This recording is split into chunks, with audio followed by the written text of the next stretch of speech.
You woke up in another world and could create dragons. No magic, no talent, but with one secret, a system that creates legendary dragons: fire, ice, light, and darkness dragons. He goes from zero to legend by training his own dragons and facing mages, nobles, and even family betrayals.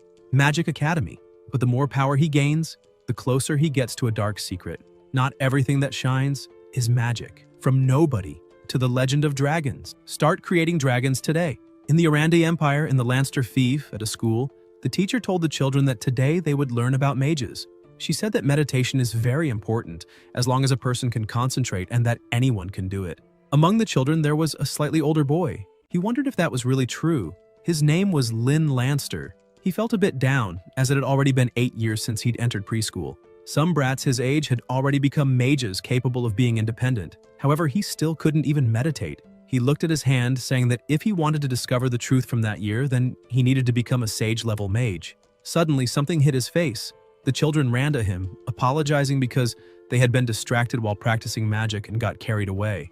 One child asked why Lynn didn't use a shield to block. Another scolded him, asking what he was talking about. Since unfortunately their young master hadn't even graduated from preschool, how could he use any kind of magic? The child who had cast the spell looked confused, asking why, if the Lord's magic was so powerful, Lynn was still a beginner. Another child said it was because the young master was an orphan adopted by the Lord. They began talking among themselves, wondering if a nameless street boy like that was worthy of being the Lord's heir. While they talked, the protagonist began to feel extremely offended for not having graduated preschool, for being an orphan, and for being called a street boy. The children went back to playing, and Lynn thought those brats really knew how to stab a person in the heart. Suddenly, a commanding and frightening voice asked one of the boys what he was babbling about. The boy started crying and could barely explain himself. However, the protagonist asked Carl to lower his sword. The knight looked confused and glanced at the protagonist, giving the children a chance to run. Carl told the young master that he must let him punish the children severely. Lynn stood up and said that even so, Carl couldn't use that kind of method. He asked if the sword the king had granted him was meant to be used against commoners. Carl was left speechless, then bowed and apologized, saying he wouldn't do anything foolish again. The protagonist said it was fine and decided to change the subject, asking why Carl was there. The knight shouted that he had almost forgotten the reason. He said the protagonist had received a letter from Oliver and should return to check it. Lynn was surprised to hear that because Oliver was the one who helped hide his real name the year his father had an accident. He was the benefactor who hid him there. Lynn returned to the palace. He thought that Oliver knew he couldn't sense magic and had been trying to help him in every way possible. The protagonist got off the carriage happily, thinking Oliver must have discovered something this time. He entered the estate and greeted his father, saying he was back. The man turned and told Lynn to go study quickly. This man was the elder brother of the protagonist's mother. His name was Blaine Lanster. He said he had Oliver's message and would like to hear it with him. Lynn thought he should call Blaine uncle, but to avoid exposing his true identity, they had to be known to the outside world as father and adopted son. Blaine used a bit of magic, asking the little statue to read the letter. The statue's eyes began to glow and repeated exactly what was written in the letter. "Greetings, Duke Blaine. I was wandering and happened to stumble upon a peculiar magic book. Perhaps this will help Lynn awaken his magic." Suddenly, the book emerged from the small statue and flew straight into the protagonist's hands. He was surprised to see the book was made of animal bones and remarked that the material was indeed quite peculiar. However, even with the book in hand, he lowered his gaze, a bit disheartened, thinking that so many years had passed and no matter how much he tried, he couldn't awaken his true magic. This made him look at the book and wonder if this time he would succeed. Blaine, seeing this, tried to comfort him, saying that if he felt too tired, he shouldn't push himself too hard, as not everyone could be a mage, let alone a sage-level one.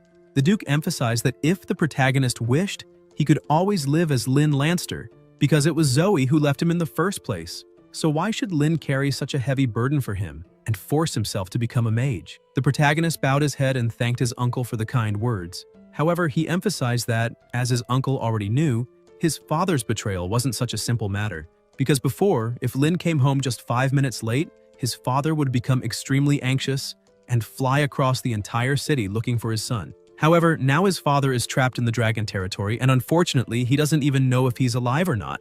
Lynn lifts his face, smiling, and says that, as a true son, he can't just ignore that. Time passes, and night falls.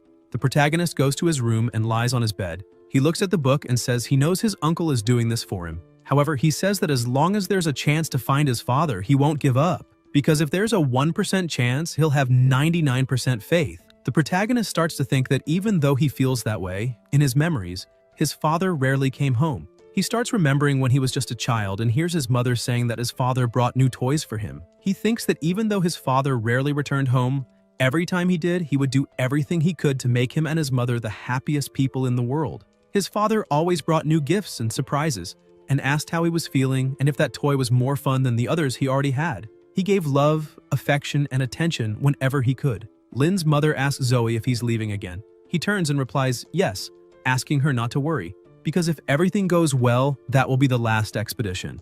Zoe states that next time he returns, he won't need to leave again, and that way their family will be able to continue living happily. However, the protagonist remembers that this was the last time he saw his father because he never came back. And not only that, but his mother also vanished. So, if he wants to mend this broken family, maybe he's the only one who can do it. He wonders if that magic book can really help him awaken. He points out that the learning method recorded inside is completely different from orthodox magic. He gets out of bed, saying that whatever the result, he has already failed countless times. So what's one more failure? He begins to focus, thinking there's no harm in trying. He starts to gather his aggressive energy and draw it close to his body. However, something goes wrong and he gets frustrated and punches the wall, saying he failed again. But several orbs of energy surround him, and upon noticing them, he's surprised to realize its magical power and he can finally perceive magic. Suddenly, he begins to feel a tremendous pain. He starts coughing blood and wonders why it suddenly feels like his body is going to explode. He begins to kneel from the pain as all that energy is pouring into his body. He worries and asks if he's going to die like this. However, he starts to get angry, saying there's no way he can die like this, because if he dies now, how will he look for his family? Outraged by the situation, he endures all that pain and screams, gathering as much energy as he can. Suddenly, he finds himself in a dark place. Still confused by the whole situation, he says this is really strange and asks why all that magic power suddenly vanished and everything went black out of nowhere. Not understanding what's happening, he wonders if the lights were turned off. He starts to stand up, saying he'll go out and see what's going on. However, when he moves his hand, he feels something strange. He grabs the sphere in his hand and starts asking what it is. Could it be a ball or even an egg? Suddenly, the sphere begins to display a system screen saying, "Dear Mr. Lynn Lanster, greetings." This startles him greatly. He drops the sphere and backs away as much as he can, asking what that is. The sphere says it is his butler and emphasizes that it has been waiting for him for over 10 years. The sphere begins to emit a strange amount of energy and welcomes him, saying that sacred place belongs exclusively to the protagonist. Things begin to shift, and suddenly everything that was black begins to take form. The sphere says, "This is the home of dragons." Hearing that, Lynn is terrified, imagining enormous and extremely powerful dragons. So he starts looking around, asking if there are any dragons nearby.